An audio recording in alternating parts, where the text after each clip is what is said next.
Le football est né dans les écoles anglaises, comme le rugby. Les premières règles du ballon au pied apparaissent vers 1860.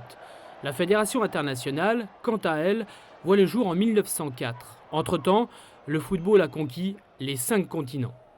30 millions de joueurs dans le monde, près de 2 millions de licenciés en France. Qu'il évolue sur un terrain vague ou sur la pelouse du Parc des Princes lors d'un match de Coupe du Monde, le footballeur recherche avant tout la perfection du geste. Plus d'un siècle de football nous contemple, mais l'évolution est permanente. Le football n'est pas imperméable aux changements de la société, bien au contraire, il les suit pas à pas. Aujourd'hui, le joueur est adulé. Il se doit d'être un exemple sur le terrain et en dehors.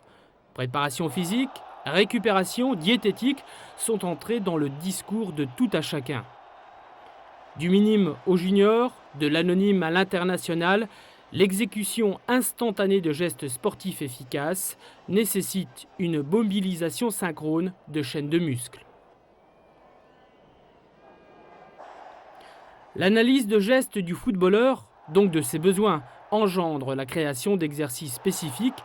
L'un des maillons obligatoires de la chaîne passe par les étirements.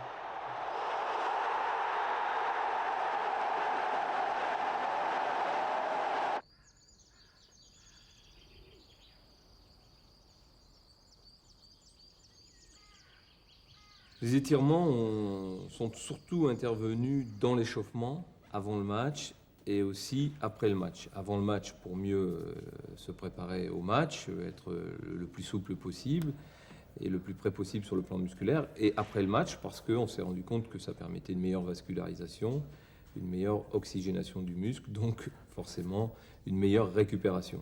À partir de là, le stretching ou les étirements sont intervenus dans les séances d'entraînement proprement dites, c'est-à-dire dans l'entraînement du footballeur.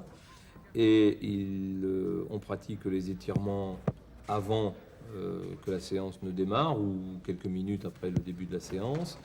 Et ensuite en fin de séance pour permettre de mieux récupérer. Mais par contre, on s'aperçoit que de plus en plus, au haut niveau en particulier, eh bien, on intercale entre des jeux intenses ou des exercices de qualité qui, sur le plan musculaire, sollicitent beaucoup.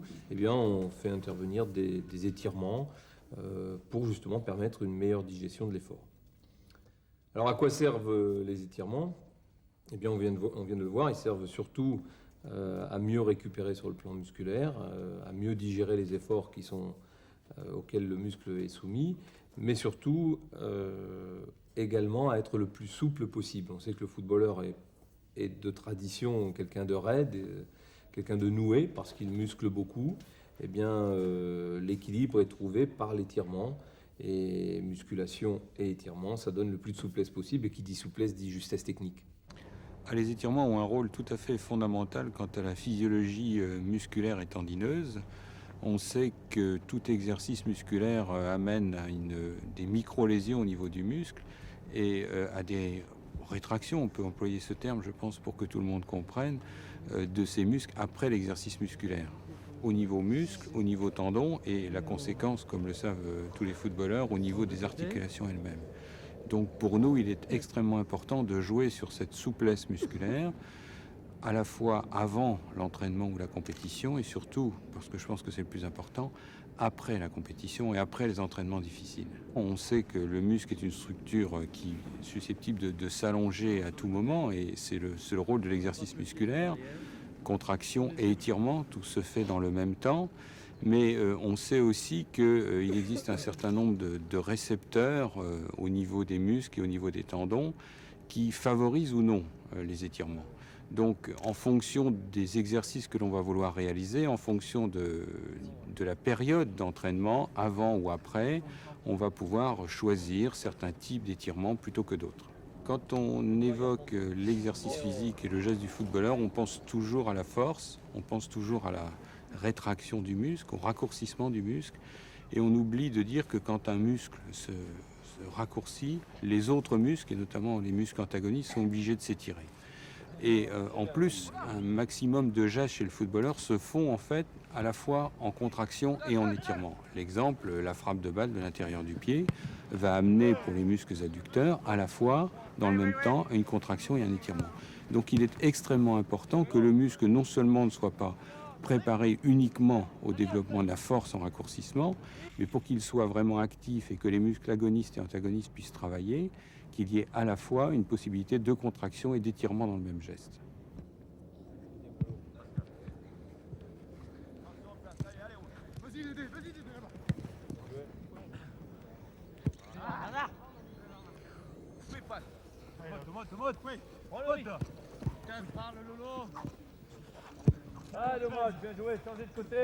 Laurent Blanc, quand pratiquez-vous les étirements? J'allais dire un petit peu après l'entraînement, parce que je crois que le corps en a besoin, les muscles en ont besoin. Moi personnellement, je le pratique un petit peu à la maison aussi chez moi, quand j'en ressens le besoin. Je crois que c'est un élément indispensable dans la vie d'un footballeur de s'étirer, parce que bon, suivant un petit peu la physionomie et le gabarit de chacun, on en a plus ou moins besoin. Pour moi, personnellement, je pense que les étirements, c'est un des exercices les plus difficiles. Contrairement à ce qu'on peut penser, ça fait mal, mais je crois qu'on en ressent un bien énorme à la fin de la séance, car je crois que les muscles sont beaucoup plus détendus et je crois que l'esprit est beaucoup plus libre. Le muscle est constitué de tissus contractiles actifs et de tissus conjonctifs, l'enveloppe et les tendons. La part de ce tissu conjonctif est importante, son rôle est de protéger la substance contractile du muscle. Il doit être résistant, mais se laisser déformer sous diverses contraintes mécaniques, telles que contraction, allongement. La texture des fibres fait que la déformation a lieu dans l'ensemble de la structure du muscle. Après avoir été extensible lors de l'allongement, le tissu conjonctif revient à sa forme initiale. Cette énergie élastique s'ajoutera à la contraction musculaire et lui donnera plus de puissance. Un muscle ne travaille jamais seul. Il est inclus dans une chaîne musculaire de travail. Sur ces images, les ischio-jambiers et les jumeaux participent à la flexion du genou. Les muscles modifient leur action dans le mouvement. La contraction concentrique du quadriceps pour étendre la jambe va devenir excentrique à la pose du pied au sol pour freiner la flexion du genou.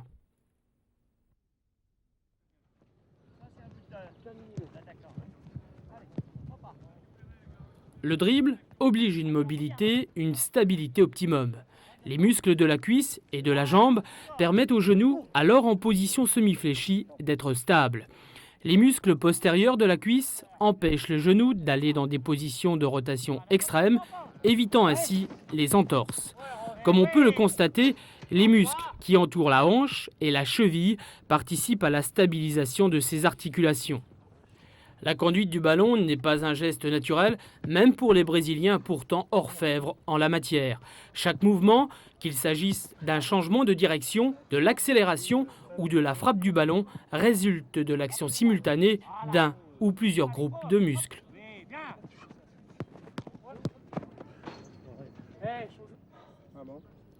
La suite logique de la conduite du ballon, c'est la frappe. Que ce soit en mouvement ou arrêté, le geste implique une bonne coordination musculaire. Dans la frappe, le quadriceps fléchit la hanche et bien sûr étend le genou. Ce sont les ischio-jambiers qui freinent l'action du quadriceps.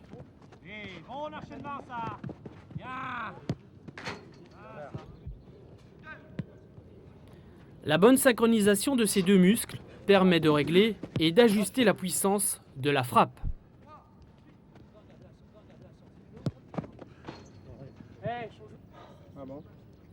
C'est également vrai pour la frappe arrêtée ou le dégagement du gardien.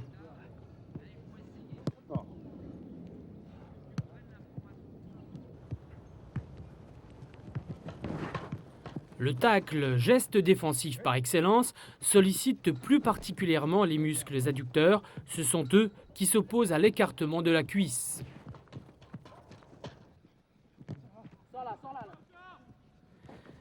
La musculature du footballeur n'est pas uniquement située au-dessous de la ceinture. La participation des muscles du tronc et des muscles des membres supérieurs est nécessaire à une bonne coordination motrice. Les muscles précédemment cités, quadriceps, ischio-jambiers, adducteurs, sont bien entendu mises à contribution dans tout le déroulement du match. Replacez les rouges, allez. Tu montes au moment où il...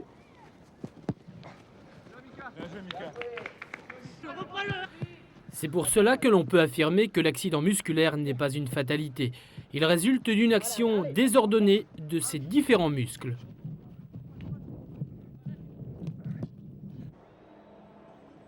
C'est au début des années 80 que Jan Ekstrand, médecin de l'équipe suédoise de football, fait pratiquer régulièrement les étirements à ses joueurs. Il constate alors une réduction de plus de 50% des accidents musculaires. La technique utilisée, contraction, relâchement, étirement, est connue en kinésithérapie depuis plus de 40 ans. L'école de stretching suédoise préconise cette méthode en prévention des accidents musculaires. En France, à la même époque, Jean-Pierre Moreau, kinésithérapeute du sport, importe des États-Unis la méthode de stretching. Des kinésithérapeutes du football proposent et utilisent cette méthode dans leur club. En 1986, Michel Hénaud, avec l'aide de la Direction technique nationale, élabore une méthode d'étirement qui s'avère être un moyen de préparation du muscle et de récupération après l'effort. L'étirement fait sentir les groupes musculaires. La stimulation des récepteurs nerveux, sensibles à l'allongement, permet de localiser le muscle étiré.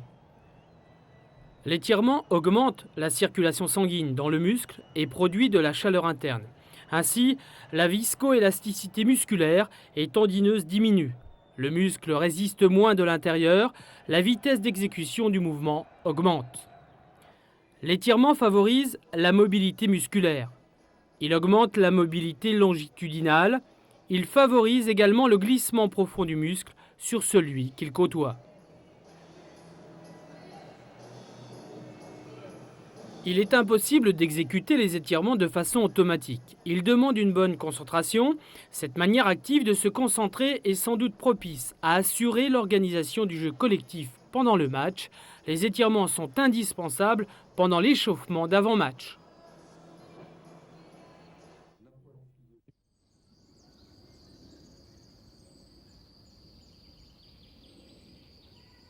Le plus important dans la pratique des étirements des footballeurs, c'est le placement du bassin. C'est utiliser le bassin comme bras de levier, de façon à solliciter les muscles, qui sont des muscles polyarticulaires, qui croisent les articulations du genou, qui croisent les articulations de la hanche, et de façon à les mieux solliciter et à les solliciter dans tous les plans. Le footballeur doit apprendre à placer son bassin en le faisant pivoter sur les hanches. Par sa situation au milieu du corps et par sa mobilité, le bassin est le maître de l'étirement. En montant les fesses vers le haut, on fait basculer le bassin vers l'avant, on sollicite les ischio-jambiers, muscles postérieurs de la cuisse. En serrant les fesses, on fait basculer le bassin vers l'arrière et on étire le quadriceps, muscle antérieur de la cuisse.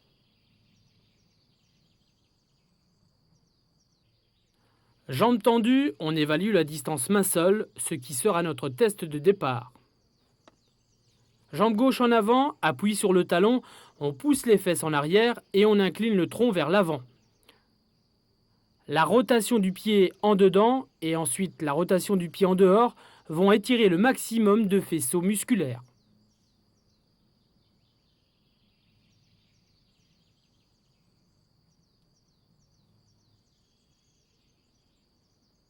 Même exercice, genou fléchi. On enfonce le talon au sol, pointe de pied relevée et on décolle les bras du bassin. On étire ainsi tous les muscles postérieurs de la jambe, de la cuisse et du bassin. Pour étirer tous les muscles de la chaîne postérieure du corps dans son ensemble, talon au sol, pointe de pied relevée, inclinaison du tronc vers l'avant, on étire les mains vers le haut. Cet exercice, comme les précédents, sera maintenu de 6 à 10 secondes. On testera l'efficacité de ces étirements en mesurant à nouveau la distance main-sol. Jambes tendues au sol, pointe de pied relevée, on dirige la tête vers les genoux, on étire ainsi tous les muscles postérieurs jusqu'aux muscles cervicaux. Cet exercice est réservé aux sujets bien entraînés.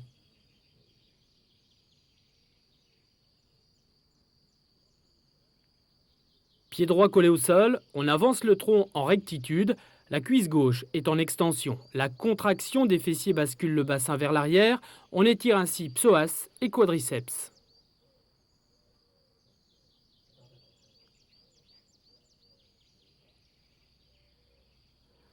Dans la même position, en amenant le talon vers la fesse, on étire tout particulièrement le muscle droit antérieur, muscle de la frappe.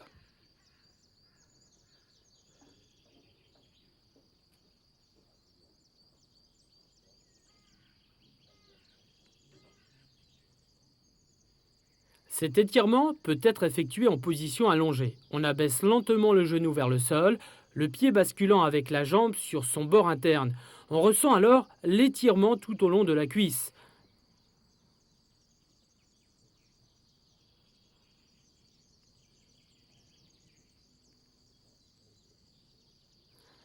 L'étirement du droit antérieur peut être réalisé debout et à deux. Tous ces exercices sont maintenus 6 à 10 secondes.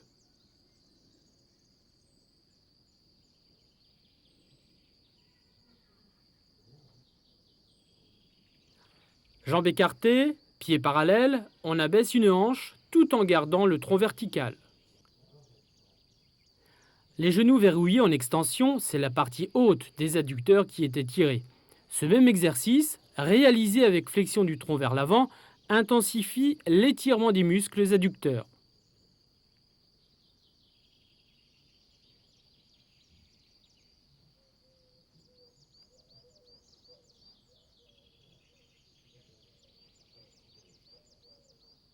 Avec un écart des jambes plus marqué, pieds parallèles, un genou fléchi, l'autre tendu, les pieds restant bien à plat au sol, on étire ainsi les muscles adducteurs de la hanche au genou.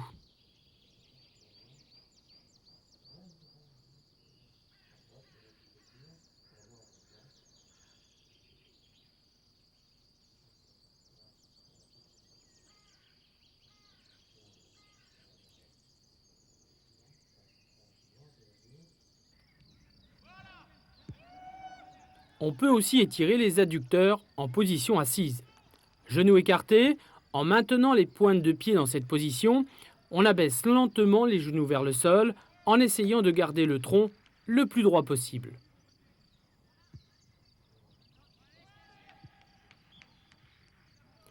Cet exercice peut être plus intense en poussant les genoux avec les coudes.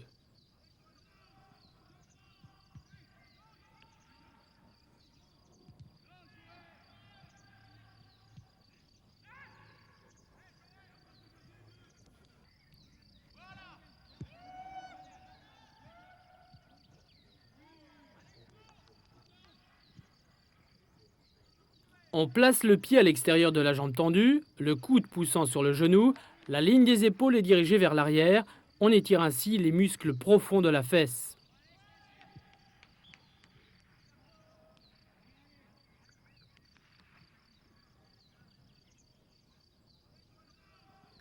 Pieds parallèles, on fléchit la jambe en enfonçant le talon au sol de la jambe arrière et en tirant sur les mains vers le haut. On réalise ici un étirement intense des muscles postérieurs de la jambe.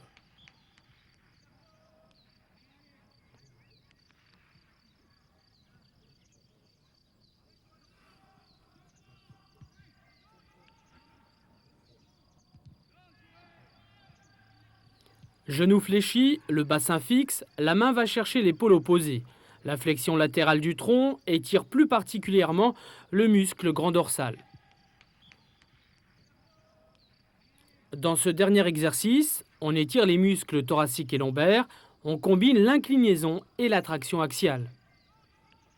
S'étirer, ça dépend déjà des conditions climatiques, parce qu'on parle du football, qui est un sport de plein air, mais où on joue quelquefois dans des conditions climatiques difficiles. Donc, je pense que tous les étirements passifs peuvent être faits à l'extérieur, sur le terrain, à condition, encore une fois, que la température du corps et que la température du muscle soient maintenues. Donc, il n'est pas question d'envisager, après un match difficile, si la température est basse, de faire une dizaine ou une quinzaine de minutes d'étirement sans que les joueurs soient à nouveau rhabillés avec survêtement. Mais on peut aussi, à mon avis, s'étirer dans les vestiaires avant la compétition Et là, la surface, si je puis dire, utilisable étant extrêmement faible, le seul moyen logique d'utiliser les étirements, c'est le contracté relâché.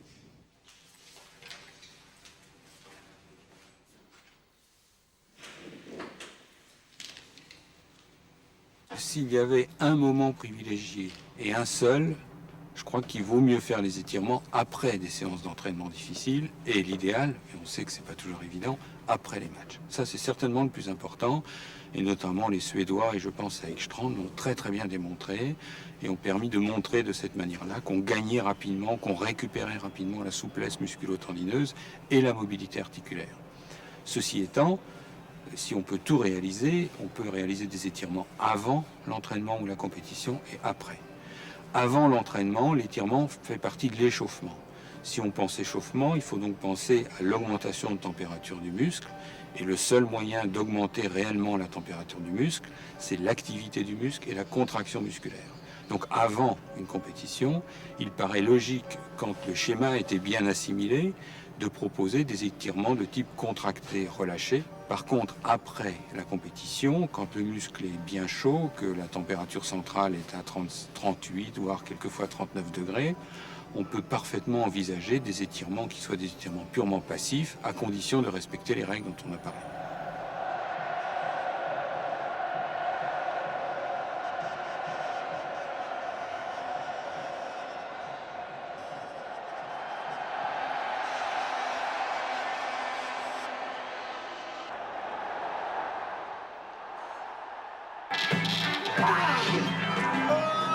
Camol, plus fort que la douleur. Boom Camol est un médicament.